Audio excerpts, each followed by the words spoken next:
오늘 말씀의 제목은 첫 열매 감사 신앙입니다.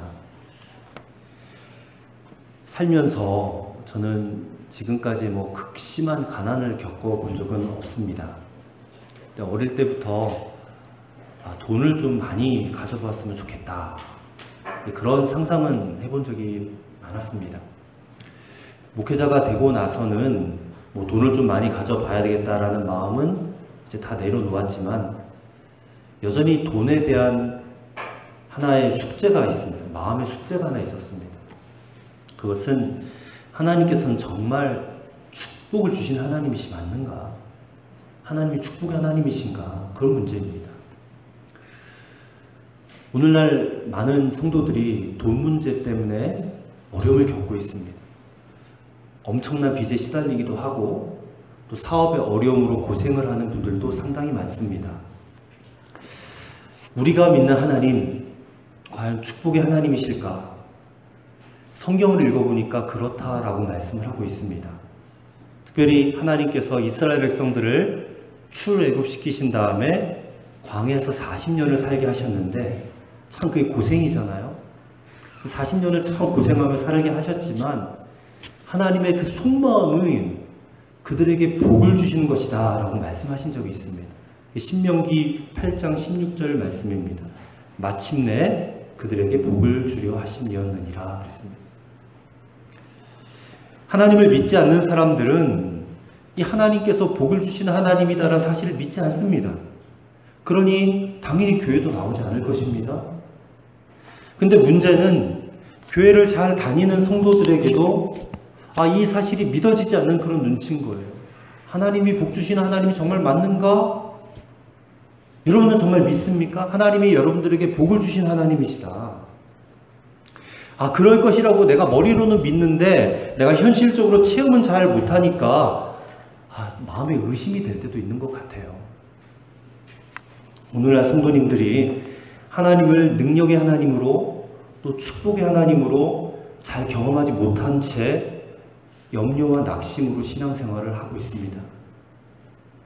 그렇다면 이쯤에서 우리는 이것을 생각해 봐야 됩니다. 나는 과연 하나님의 말씀을 얼마나 가까이 하며 그 말씀을 얼마나 내가 순종하며 살았는가? 여러분, 우리가 성경을 읽어볼 때 이 성경이 우리 영혼의 구원에 대한 말씀과 또 교회 생활, 신앙 생활에 대해서는 아주 보배롭고 귀중한 말씀들이 쓰여 있는 것을 우리가 알고 있지만, 그렇게 생각하지만 이 성경 안에 우리의 삶에 아주 중요한 경제적인 문제에 대한 답도 있다라는 것은 전혀 생각하지도 않습니다. 만약 여러분이 가게를 하나 낸다라고 생각했을 때에 내가 어떤 가게를 할까? 어떤 장사를 할까? 그것을 알아보기 위해서 여러분 성경을 보신 적이 있으십니까? 또 직장을 선택해서 다녀야 될 때에 내가 어떤 직장 선택해서 어떻게 직장 생활을 해야 내가 과연 성공할 수 있을까? 그게 궁금해서 성경을 펼쳐보신 적이 있으십니까? 대부분의 성도들에게 이 일상생활, 직장생활, 사업, 또 가정의 경제적인 문제, 재정지출 이런 모든 부분에 대해서 하나님의 말씀 성경은 철저하게 무시되고 있습니다. 그래서 우리의 삶의 그 가장 구체적인 부분에서 이 하나님께서는 숨어 계신 것처럼 그렇게 느껴지는 것입니다. 여러분, 이것이 얼마나 큰 문제인가를 아셔야 됩니다. 우리가 왜 하나님을 믿는데 그 하나님을 축복의 하나님이라고 믿지 못하고 사는가? 그것을 우리가 하나님을 경험하지 못했기 때문에 하나님은 축복을 주시는 하나님이 아니야 라고 그렇게만 여길 것이 아니라 정말 하나님의 말씀이 나의 모든 삶에 있어서 정말 복의 근원이 된다는 것을 내가 과연 믿고 살아가는가를 여러분 반드시 점검해 봐야 될 줄로 믿습니다. 그래서 오늘 세 가지로 함께 말씀을 나누기 원하는데, 그 첫 번째로는 성경에 하나님의 경제법이 있다는 것을 여러분 아셔야 됩니다. 하나님의 경제법이 있다. 여러분, 우리는 하나님의 복을 기도를 많이 하면 받는 줄 알아요. 또 목사님을 가정이나 사업장에 모셔서 축복 기도를 받으면, 축복 신방을 받으면 하나님이 막 복을 주신 줄 그렇게 알아요. 하지만 사실 그렇지 않습니다. 그렇지 않아요. 성경을 보니까 하나님께서는 하나님의 말씀대로 행하고 살면 하나님께서 우리를 풍요롭게 하신다라고 분명히 약속하고 계세요. 성경에 하나님의 경제법이 있습니다. 하나님께서는 그 법에 따라서 이 땅의 경제를 통치하고 계십니다. 성경은 우리가 그 법을 따라서 살아갈 때에 우리로 하여금 경제적인 번영을 누릴 것이고, 그 법을 따라가지 않을 때에는 경제적 재앙이 있을 것임을 분명하게 말씀하고 계십니다. 여호수아서 1장 7절과 8절의 말씀을 읽어보겠습니다. 오직 강하고 극히 담대하여 나의 종 모세가 내게 명령한 그 율법을 다 지켜 행하고 우로나 좌로나 치우치지 말라. 그리하면 어디로 가든지 형통하리니 이 율법책을 내 입에서 떠나지 말게 하여 주야로 그것을 묵상하여 그 안에 기록된 대로 다 지켜 행하라. 그리하면 내 길이 평탄하게 될 것이며 내가 형통하리라. 여러분 아멘이시죠? 이 말씀은 여러분 역사적으로도 입증된 사실입니다. 역사적으로. 예수 그리스도의 복음을 받아들인 나라마다, 개인마다 처음에는 그 복음화 과정에 고난의 시기들을 보내긴 했지만 결국에는 다 부강한 나라, 부강한 개인들이 되었습니다. 그것은 세계 지도만 봐도 여러분 알 수 있지 않습니까? 이것은 단순히 어떤 나라가 기독교 국가가 되었다라는 차원의 의미가 아닙니다. 그 나라를 구성하는 백성들이 하나님을 경외하고 예배드리며 그리고 그들에게 주신 하나님의 말씀대로 살기 시작했을 때에 하나님께서 그 나라에 역사하시고 이루어 주신 축복이고 변화였다는 것입니다. 그들이 예수님을 믿었어요. 교회를 세워서 매 주일마다 하나님 앞에 감사함으로 예배를 드렸습니다. 그리고 선포되어진 하나님의 말씀을 듣고 그 말씀 그대로 지키며 살았기 때문에 하나님의 복을 받았지, 단순히 그냥 교회를 세웠기 때문에 주일마다 예배를 드렸기 때문에 기도만 했기 때문에 복을 받은 나라가 됐다는 게 아니라는 것입니다. 경제학자인 막스 베버라는 사람이 있는데 그분이 쓴 책 프로테스탄티즘의 윤리와 자본주의 정신이라는 책이 있습니다. 근데 그 책을 보니까 이 근대 자본주의가 어떻게 시작되었는지에 대해서 아주 흥미로운 이야기를 하나 하고 있어요. 어려운 이야기가 아니니까 한번 잘 들어보십시오. 자본주의는 처음부터 돈을 많이 벌어서 부자가 되려는 정신에서 시작된 것이 아니라는 것입니다. 오히려 종교개혁을 통해서 시작된 이 영적 대각성의 결과로 이 소자본을 가진 상인들이 그동안 하나님 믿으면서도 이게 돈을 벌고자 하는 욕심으로 장사하였던 것을 그들이 회개한 데서부터 시작이 되었다는 것입니다. 그래서 그들이 이 소자본을 가진 그런 상인들이 하나님 앞에 자신이 돈 벌려는 욕심으로 장사했던 것을 진정으로 회개하고 내가 이제부터는 하나님의 말씀대로만 살아야 되겠구나, 그렇게 결단을 하고 회심을 하였다는 것입니다. 그래서 자신의 그 일, 그 장사를 그저 돈 버는 도구로 생각하지 않고 이게 하나님 주신 성직이다라고 여기게 되었습니다. 여러분 목회자만 성직이라 생각하지만 그렇지 않습니다. 장사도 성직이고 농사도 성직이고 여러분이 갖고 계신 직업들을 다 하나님이 주시는 성직입니다. 그걸 깨달아야 된다는 것입니다. 그래서 어떤 일을 하면서 돈을 많이 벌기보다는 내가 하나님이 주신 이 직업에 충성하려고 열심히 일하다 보니까 하나님이 돈을 벌게 해주시더라. 그리고 그렇게 벌게 된 돈을 사치하거나 방탕한 데 쓰지 않고 근검절약하게 되었어요. 왜냐하면 성경이 그것을 말하고 있으니까. 성경적으로 생활을 하기 하다 보니까 기대하지 않게 이 부가 축적되기 시작하더라는 것입니다. 참 재미있는 사실은요, 초기 자본가들, 부자들 중에 목회자 집안 출신들이 많았다라는 것이에요. 그게 무엇을 우리에게 말해주는 것입니까? 하나님 말씀대로 사니까 하나님께서 역사해 주셨다는 것이에요. 하나님의 축복은, 하나님의 복은 절대 욕심으로 받을 수 있는 게 아닙니다. 오히려 그 가진 욕심을 회개하고 하나님의 말씀대로 살고자 하는 자에게 하나님의 축복은 주어지는 줄을 믿습니다. 그런데도 아직 우리 가운데는 하나님 말씀대로 살면 손해보게 될 것 같아, 하나님의 말씀대로 하면 망하게 될 것 같아, 이렇게 생각하는 성도들이 여전히 많다는 것입니다. 왜 그런 생각을 합니까? 아직도 돈을 많이 벌어야 되겠다는 욕심의 기준으로만 하나님 말씀 보니까 그런 생각이 드는 거예요. 욕심의 기준으로. 그 기준을 버리고 하나님 말씀대로 살아야지라는 기준으로 보시면 아무 문제될 것이 없단 말입니다. 성경에 보면, 특별히 레위기 말씀 보면 토지법이 있습니다. 토지법. 이 토지법에서 한 가지 눈에 띄는 것은 지주 제도를 금하고 있습니다. 그러니까 땅의 주인은 사람이 아니야. 땅의 주인은 하나님 것이에요. 궁극적으로. 그러니까 그것을 인정하는 것입니다. 그게 성경적 토지법인데, 그렇기 때문에 모든 땅은 모든 사람이 다 골고루 소유하라는 것입니다. 하지만 자기 자신이 주인 노릇하면 안 된다는 것입니다. 혹시 내가 남의 토지를 취득하게 되었다면 어느 기간이 되면 원 주인에게 돌려주라는 것입니다.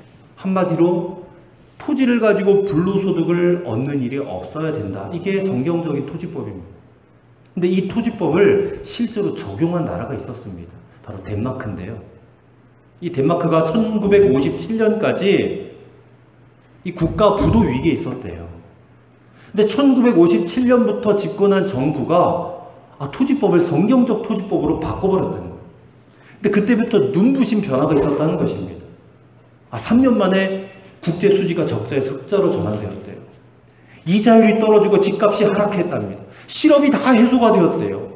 노동쟁이, 이런 투쟁 이런 것들도 다 없어져 버렸대요.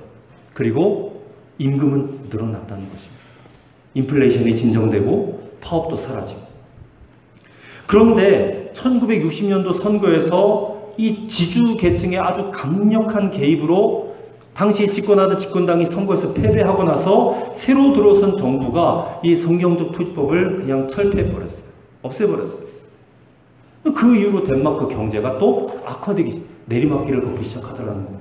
다시 국제수지가 적자가 되고 외채 규모가 늘어나고 이자율이 막 폭등하고 땅값이 폭등하고 주택 임대료도 폭등하고 세금도 늘어나고 그렇게 되더라는 것입니다. 여러분, 성경에 하나님 경제법이 있습니다. 오늘날 하나님 믿는 성도들조차 무시하고 있지만 하나님 말씀하신 이 법칙대로, 하나님의 경제법대로 살면 정말 우린 다 풍요하게 살 수 있어요. 근데 그렇게 살지 않고 무시하니까 잘 살지 못하는 것입니다. 그러므로 우리의 삶 가운데 또 우리의 가정에도 하나님의 이 풍요로움이 나타나지 않을 때에는 혹시 내가 하나님 말씀대로 살지 않은 것이 있는가? 하나님 말씀을 내가 무시하고 산 게 있는 게 아닌가? 이거를 점검해 보셔야 된다는 것입니다. 무엇보다 재물의 욕심을 여러분 버리셔야 돼요. 재물의 욕심이 모든 문제의 씨앗이 되더라고요. 결국 그것이 우리를 망하게 만들더라고요. 하나님의 축복은 무조건 기도 많이 한다고, 무조건 축복 신방만 받는다고 주어지는 게 절대 아닙니다. 여러분의 가정도, 직장도, 사업장도 다 하나님의 말씀대로 살아야지 하나님께서 거기에 복을 주시고 풍요롭게 하시는 놀라운 역사가 나타나게 되는 것을 여러분 꼭 기억하시게 되기를 바랍니다. 둘째로, 맥추절은 믿음의 감사절임을 우리가 알아야 된다는 것입니다. 제가 처음에 성경적 경제법에 대해서 말씀드렸는데 오늘 맥추감사주일입니다. 맥추감사주일. 맥추감사주일이 뭐냐? 농사를 지어서 거두어둔 첫 번째 열매를 하나님께 바쳐라 라고 명령하신 감사절입니다. 그렇다면 오늘 저와 여러분들은 이 첫 열매를 하나님 앞에 감사로 드리는 신앙을 가지고 계십니까? 자, 성경을 보니까 하나님께서 이스라엘 백성들에게 반드시 지켜야 될 3가지 절기를 명령하셨습니다. 첫 번째는 애굽에서부터 구출받은 그 날을 기념하는 무교절, 유월절입니다. 무교절이라고 하고 유월절이라고 합니다. 그리고 두 번째는 밭에 뿌린 것의 첫 번째 열매를 드리는 맥추절, 초실절이라고도 하고 오순절이라고도 합니다. 세 번째는 연말에 추수한 곡식들을 거두어서 저장하면서 드리는 수장절 또는 장막절이라고도 합니다. 이 3절기를 반드시 지켜야 돼요. 유월절과 맥추절과 수장절. 근데 이 3절기 중에서 정말 독특한 감사절이 뭐냐면 바로 맥추절입니다. 바로 오늘이에요. 근데 일반적으로 이 맥추절을 구약시대 아주 고루한 그런 절기 중에 하나다라고 여기기 때문에 맥주절을 지키지 않는 그런 교회들이 많습니다. 그리고 맥주절을 추수감사절보다 좀 못한 그런 감사절로 여기는 경향들도 있습니다. 근데 사실 여러분 반대입니다. 추수감사절은 1년 농사 다 짓고 나서 수확이 풍성하잖아요. 풍성하고 느긋한 감사절이에요. 근데 맥주절은 그렇지 않습니다. 첫 열매를 얻고 그 첫 열매를 감사의 예물로 드리는 감사절이에요. 그래서 초실절이라고 부른다고 했습니다. 별로 풍성하지 않습니다. 느긋하지도 않아요. 많지도 않아요. 그런데 여러분, 감사의 깊이는 말할 수 없이 깊습니다. 사실 맥주절은 구원받은 백성들만이 이해할 수 있는 절기입니다. 한번 상상해 보십시오. 이스라엘 백성들이 광야 생활 40년 내내 뭐 먹었습니까? 만나만 먹었어요. 만나만. 하늘에서 하나님이 부어주신 만나를 먹었는데 그게 아무리 달고 맛있는 과자처럼 꿀 섞인 과자 같은 그런 맛이라 할지라도 40년을 먹는다고 생각해요. 40년. 아마 입에서 단내가 났을 거예요. 생각하면 질릴 것 같아요. 근데 그러다가 이제 가나안 땅에 들어가서 자신들의 손으로 농사를 지어서 처음으로 수확을 거두었어요. 그 감격이 얼마나 컸을까? 이 나달이 달린 이삭을 손에 들고 얼마나 그거 먹고 싶었겠어요. 근데 하나님께서 이스라엘 백성들이 가나안 땅 들어가서 농사를 짓고 첫 번째 수확을 거두게 될 때에 이미 단단히 경고를 하셨습니다. 그 땅에서 농사를 짓고 나서 첫 번째 열매가 맺어지는 것은 너희 절대로 먹으면 안 돼. 절대로 먹으면 안 돼. 자, 오늘 본문 10절 말씀을 보십시오. 이스라엘 자손에게 말하여 이르라. 너희는 내가 너희에게 주는 땅에 들어가서 너희의 곡물을 거둘 때에 너희의 곡물의 첫 이삭 한 단을 제사장에게로 가져갈 것이요. 바치라는 것입니다. 14절의 말씀 보십시오. 너희는 너희 하나님께 예물을 가져오는 그날까지 떡이든지 볶은 곡식이든지 생이삭이든지 먹지 말지니 이는 너희가 거주하는 각 처에서 대대로 지킬 영원한 규례니라 말씀하고 있습니다. 근데 이 말씀을 지금 레위기에서 처음 한 게 아닙니다. 이 말씀을 가나안 땅에 들어가 농사를 짓기 시작할 때 말씀하신 게 아니라 언제 하셨냐면 출애굽을 한 직후에 한 열흘쯤 되어서 시내산 밑에서 하셨다는 사실을 여러분 아십니까? 그때는 농사를 짓기 40년 전이었습니다. 하나님이 이미 오래전에 이 말씀을 해 놓으셨던 거예요. 그것이 우리에게 말해주는 게 무엇입니까? 하나님 절대 즉흥적으로 말씀하신 게 아니라는 겁니다. 분명한 의도를 가지고 아주 강한 목적과 강한 의지를 가지고 하신 말씀이라는 것을 잘 알 수가 있는 것입니다. 그래서 출애굽기에도 이 말씀이 있고 레위기에도 있고 신명기에도 이 말씀이 계속해서 나와요. 또 구약성경의 역사서, 예언서, 그리고 신약성경에 이르기까지 이 첫 열매를 하나님께 바쳐야 된다는 말씀을 계속해서 거듭해서 말씀하고 계세요. 오늘날도 첫 열매를 드리는 신앙이 우리에게 있어야 된다는 말입니다. 여러분 정말 하나님께서 모든 것을 다 우리에게 부어주셨다라고 믿는다면, 그리고 하나님은 우리에게 축복을 주시는 하나님이라고 내가 믿는다면, 또 앞으로도 내가 살아가는 생활, 삶의 모든 순간순간마다 하나님 계속해서 나에게 복을 주실 것이다 라고 믿는다면 첫 열매 먹으면 안 된다는 것입니다. 첫 열매를 하나님께 드리는 신앙, 이게 진짜 하나님을 믿는다는 것입니다. 말씀드렸듯이 첫 열매를 드리는 때는 풍성한 때가 아닙니다. 굉장히 미약해요. 수확도 미미합니다. 예를 들어서 우리가 직장을 안 다니다가 처음 직장을 다니게 되어서 받은 첫 월급이 있지 않습니까? 근데 그 첫 월급이 사실은 가장 적은 월급이잖아요. 또 얼마나 쓴 곳이 많겠습니까? 너무나 소중한 것이기에 이 첫 열매 감사 잊기가 쉬워요.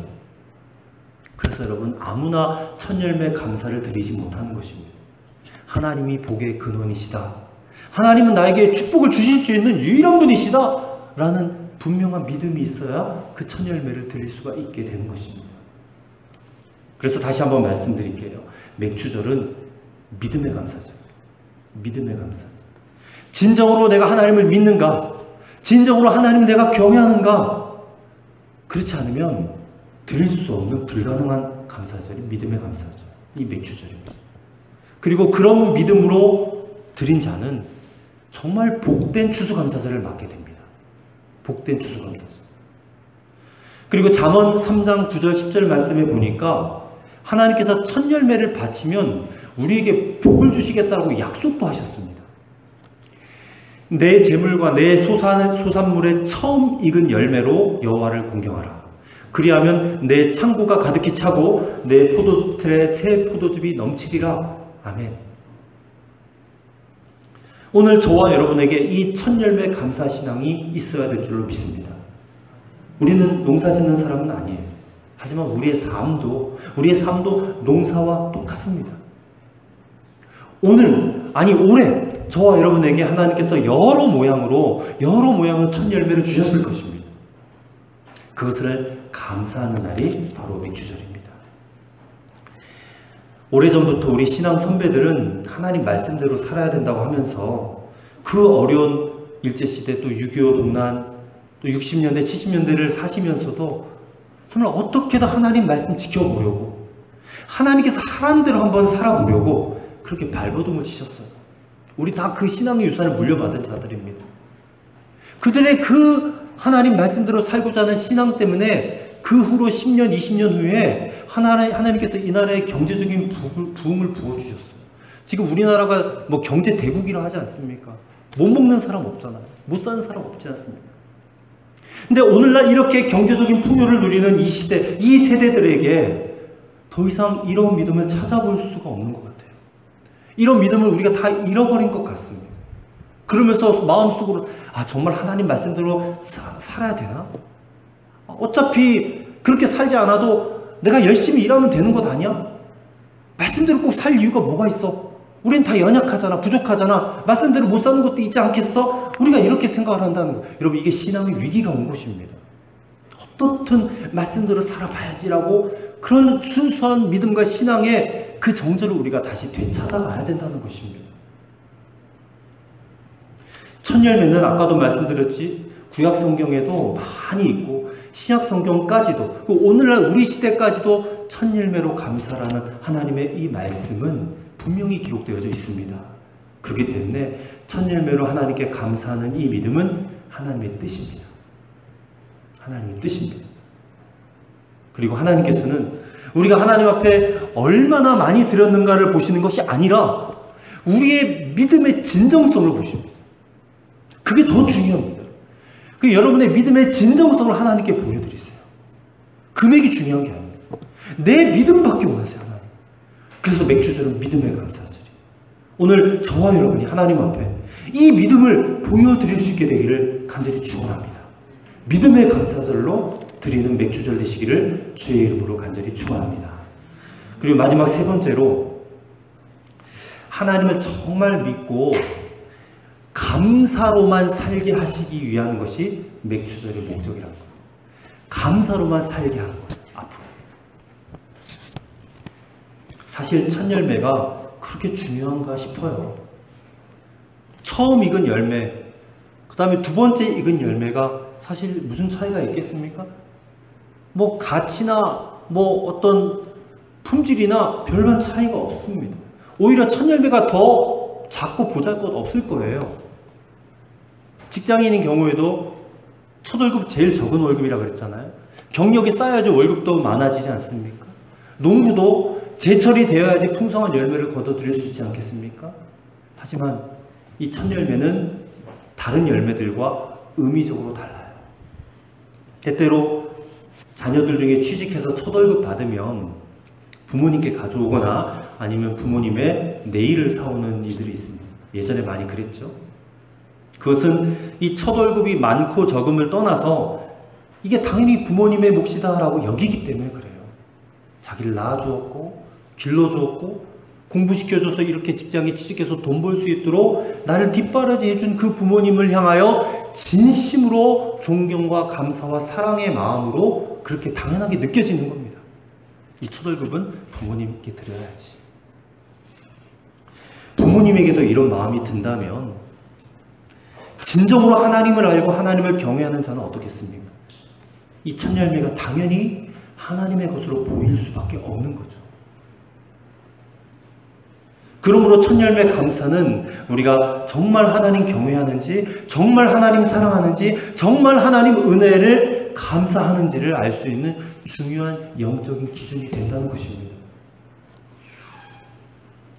세상에서 가장 가르치기 어려운 수학 문제가 있답니다. 가장 가르치기 어려운 수학 문제가 뭐냐면 하나님께서 내려주신 복을 세어보는 것이다. 그런 서양의 격언이 있습니다. 그만큼 우리는 하나님이 주신 복을 엄청나게 받고 살고 있다는 말이고, 그와 반면에 이 받은 복을 별로 깨닫지 못한다는 그런 의미이기도 해요. 어느 목사님께서는 날마다 50가지의 감사 제목을 기록하신답니다. 그러면서 이렇게 말씀하세요. 제가 날마다 50가지의 감사 제목을 기록하는 것은 저 자신이 영적으로 무너지지 않고 살기 위해서 몸부림을 치는 것입니다. 부족하지만, 나약하지만, 또 누가 알아주지도 않지만 내가 매일 모든 순간을 감사로 고백하고 또 그것을 기록하면서 모든 상황과 모든 시련과 유혹에 내가 무너지지 않고 주 예수님을 바라보게 되기 때문에 그렇습니다. 라고 말을 하셨습니다. 여러분 정말 그렇지 않겠습니까? 하나님 우리에게 내려주신 축복이 얼마나 많은지 여러분 한번 세워보신 적 있으십니까? 한번 해보세요. 감사의 제목을 한번 기록해 보시기 바랍니다. 아마 어마어마하게 많을 거예요. 감사할 수 있는 것들이. 근데 어떤 분들은 내가 하나님 말씀 다 알고 이해해야지만이 감사할 수 있겠다 그런 마음을 가져요. 근데 그렇게 해서는 평생토록 감사할 수 없을 겁니다. 사실 우리는 너무나 언제나 늦게 깨닫기 때문에 그래요. 여러분 감사절을 지켜야 하는 사람들 가운데는 어린아이들도 있을 것이고 초신자도 있을 것이고 또 도저히 감사할 수 없는 형편을 가진 그런 분들도 계실 것입니다. 하지만 감사절이 되었어요. 감사절이 돌아왔으니 지키는 겁니다. 그렇게 감사절을 지키면서 감사의 제목을 기록해보고 또 깨닫게 돼요. 또 그렇게 감사절을 지키다가 하나님께서 내게 복을 주신 것을 받게 되는 거예요. 여러분 이것이 바로 첫 열매를 바치라고 하시는 하나님의 분명한 목적이라는 것입니다. 한마디로 말해서 복을 주시기 위해서 복받을 자격 갖추게 하려는 거예요.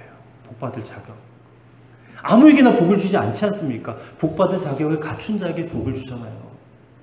복받을 자격이 무엇입니까? 우리 평생에 감사로 사는 겁니다. 감사로 사는 겁니다. 설교를 준비하면서 나는 얼마나 하나님께 감사하며 살았나를 생각해 봤습니다. 주님 다시 오실 텐데 그때 주님 만나게 될 텐데 너무 죄송할 것 같은 거예요. 내가 하나님께 받은 은혜가 너무 많고 너무 축복도 많은데 거기에 걸맞는 감사를 정말 제대로 드려본 적이 있는가? 정말 내 마음속에서 터져나오는 감사를 가지고 하나님께 외쳐보았는가? 하나님 정말 감사합니다라고 그렇게 해봤는가?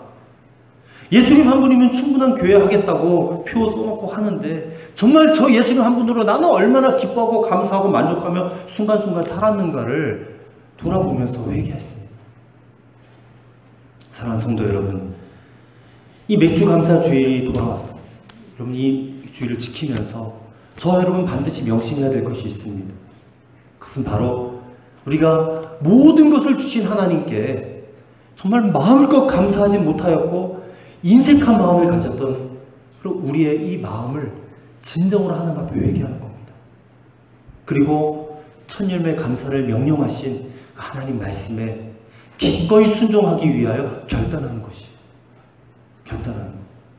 사랑하는 성도 여러분, 저와 여러분의 평생을 정말 우리의 주인 되신 하나님만 믿고 그리고 감사로 살아가실 수 있게 되기를 간절히 바랍니다. 그럴 때 저와 여러분 안에 막혀 있었던 그 축복의 장벽들이 와르르 무너지는 역사가 일어나게 될 줄 믿습니다. 이 맥주 감사절이 저와 여러분의 신앙의 삶 가운데 너무나 놀라운 축복을 경험하는 그런 역사가 일어나는 그런 절기가 되기를 원합니다. 그래서 감사로 시작하고 감사로 끝마치는 그런 저와 여러분의 인생 되어지시기를 주님의 이름으로 간절히 축원합니다. 기도하겠습니다. 아버지 하나님, 맥주 감사 주일 아침에 우리에게 생명과 구원과 이 땅의 모든 축복을 주신 그 하나님을 경외하고 찬양하며 감사를 올려드립니다. 우리에게 부어진 모든 것들이 하나님께서 허락해 주신 것임을 다시 한번 깨닫고 맥주 감사주의를 지켜나가는 오늘 이 예배가 되게 하여 주옵소서. 첫 열매 감사신앙을 회복하며 우리 안에 하나님이 축복의 근원인 것을 분명히 체험하며 그리고 우리 평생토록 감사만 하며 감사로만 살게 하여 주옵소서. 우리 주 예수 그리스도 이름으로 기도하옵나이다. 아멘.